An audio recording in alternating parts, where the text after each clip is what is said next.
Today we are going to talk about a fragrance from the house of Goldfield and Banks, and I think this might be, if it's not the most purchased, it's one of the most talked about fragrances from the line, and it's unisex.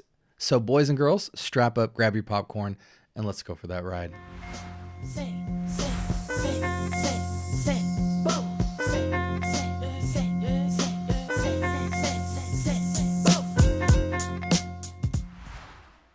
All right, welcome to the Scent Bubble. I am your host for the late evening. Man, I am so tired. My son just started playing soccer, and he is so demanding on my schedule. 3 days a week, get home super late. By the time I put the kids down, eat a late dinner. Here I am, tank on E, just a young dad trying to continue pursuing dreams and passions, right? I feel like that's my generation in a nutshell. All right, guys, from the house of Goldfield and Banks, we have Bohemian Lime.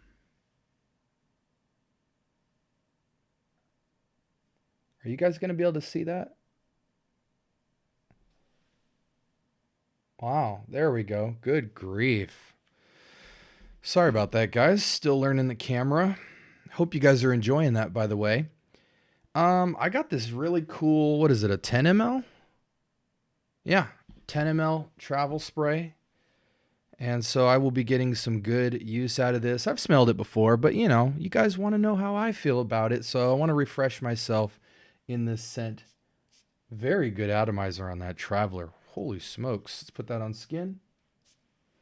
And I feel like these Goldfield and Banks scents so far have been very much outdoor coastal explorations. They feel earthy, they feel fresh, and vibrant. Earthy, fresh, vibrant scents, all very elegant, but they kind of have this, I gave this illustration before, it's like going into the Lush store. You know, you're smelling just like really rich, various amounts of fruits and citrus and aromatics and things like that. Just this very kind of almost organically rich material that packs a punch, but generally wears quite fresh and airy. Popping off skin, though. This one's popping off way more than Pacific Rock Moss was. Let's go ahead and check the test strip. Yeah, so on the test strip, it wears quite airy and light. Again, as the name suggests, it is a limey blast, but it feels somewhat lemony as well. Almost like a lemon head. A nice, airy, fresh lemon head that feels more organically sweet than candied. It is candied, but so fresh. It's not this kind of artificially sweetness too much. Yeah, and it's essentially, you know, lemon. I think it's more lemon than lime personally. But yeah, it's got this predominantly lemony, lime, fresh, musky scent. A little bit of spice in the background, tiniest bit, musky, aromatic, woody, but mostly aromatic, lime zest, lemon zest, splash. But yeah, we'll talk about how I feel about it on my hand in a second. 4.1 out of 5, 2,200 votes, so extremely popular. The marketing for this brand has been spectacular. Launched in 2020, set beneath a sunlit canopy of lush tropical rainforest, the scent evokes an image of native citrus trees drawing life from nearby cascading fresh waterfalls. With its invigorating opening of Australian finger lime and coriander, Bohemian Lime mellows to reveal blissful grounding notes of woody vetiver and sandalwood.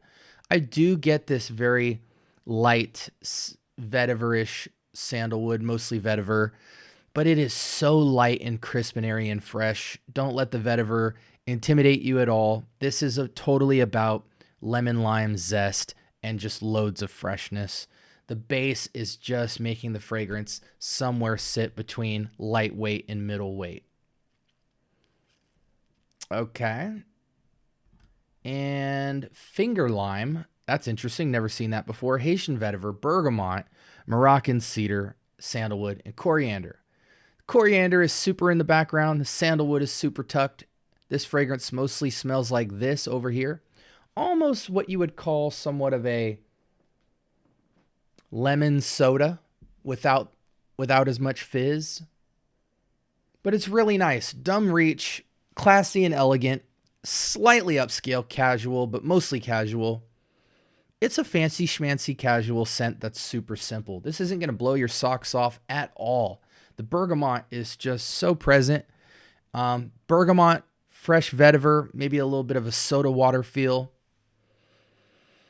Yeah, I think as you're wearing this, guys, what you need to kind of zero in on is don't not shower when you wear this scent. If you're even slightly funky, and you guys know this, if you wear anything lemony, limey, or cedarish in terms of deodorant or body spray or anything like that, if you have any funk throughout the day, it tarnishes that bergamot note and makes it go stale and sour rather than fresh and zesty. So if you're going to wear this, be fresh, take a shower. Don't use this to cover up funk, because it will not. This fragrance would be best, and what would also, I can already see a layering combination in my mind. Coconut lotion or coconut-based oil sitting under that lime. Just mojito vibes. I could just see this ringing off skin and adding to the projection and longevity of this scent. My main concern with it is going to be performance. So let's see what the people are saying here, because I feel like you're not going to get more than 4 or 5 hours of performance here. So very moderate. I don't see this as a sillage scent. I see this as maybe a 2 feet projection. Initially, first hour, you might get 3. It's going to dial down to 2 pretty quickly. And after about 4 hours, it's going to be a skin scent very easily. I'm very confident in saying that. I'm very familiar with this line at this point.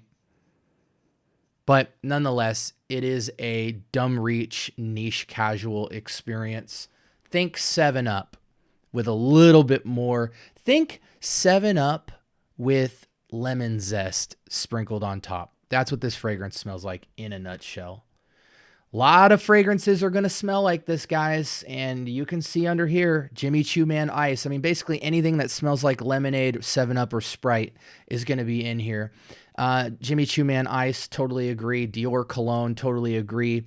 Versace Eros Energy is a lot richer than this, which is why it got downvoted.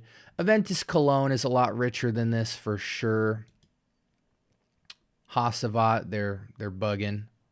Terre de Hermes, Terre de Hermes is a lot more woodier and orangier. But yeah, I mean, I think the Dior Cologne route and the Dior and the Jimmy Choo Man Ice is very accurate. However, this does feel like the difference between this and those fragrances is this feels like you sliced some lime, or you shaved some lemon or lime zest over top the fragrance. So it projects a little bit more elegantly than Ice and Dior Cologne, but it's going to perform about the same.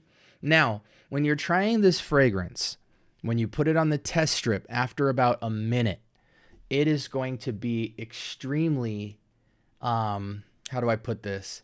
Extremely light and airy, and you're not going to get a lot of the richness of the citrus coming out on the test strip.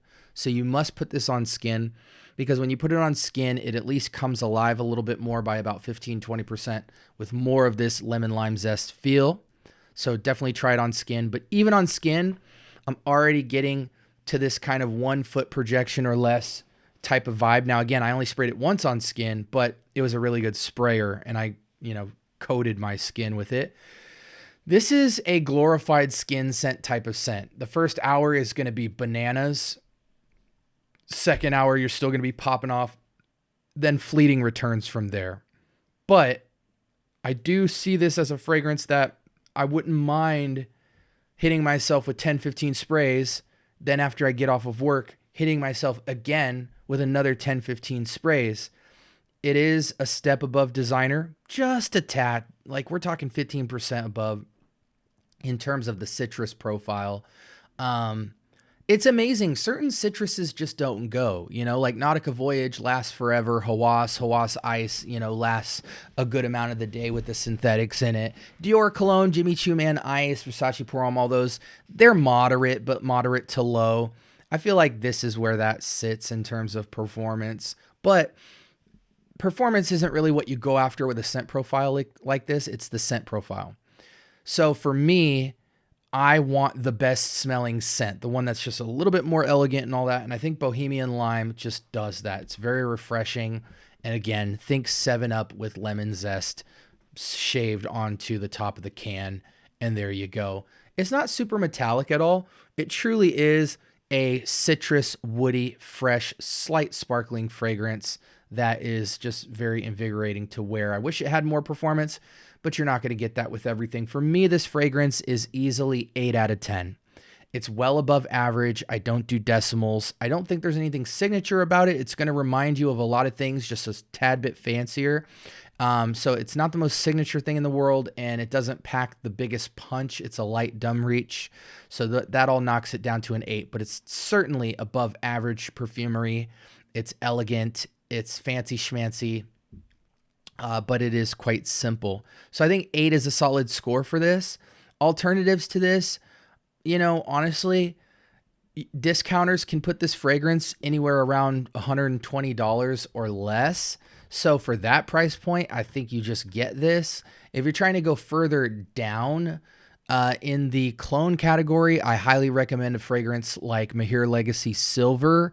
That's going to be more of your Sedley type of combo, but it's still very close to this vibe, and it's going to give you 10 plus hours performance for 20-30 bucks. And then in the designer world, pretty much everything is your oyster. Versace Pour Homme, Dolce & Gabbana Light Blue, Oh Intense, Dolce & Gabbana Forever, Dior Homme Cologne, Jimmy Choo Ice, any of those kind of lemonade style fragrances. If you want something a lot richer than this, then I think they're accurate by putting, Aventus Cologne, and with that comes all your Club de Nuit and your Peugeot and all that. But then you're just going into Aventus.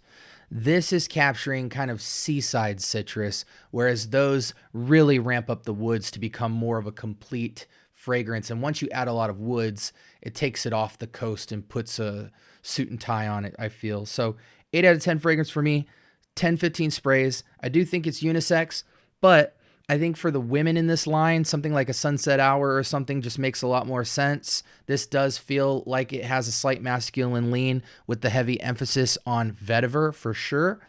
And I do think it's a spring-summer vibe. You don't want a lot of elements. You don't want too much of a breeze, or this is just going to go away. This is kind of like bringing the 7-Up seaside vibes indoors. Outdoors, I just feel like this fragrance would get eaten alive by the elements. And that's where I stand with it. Let me know.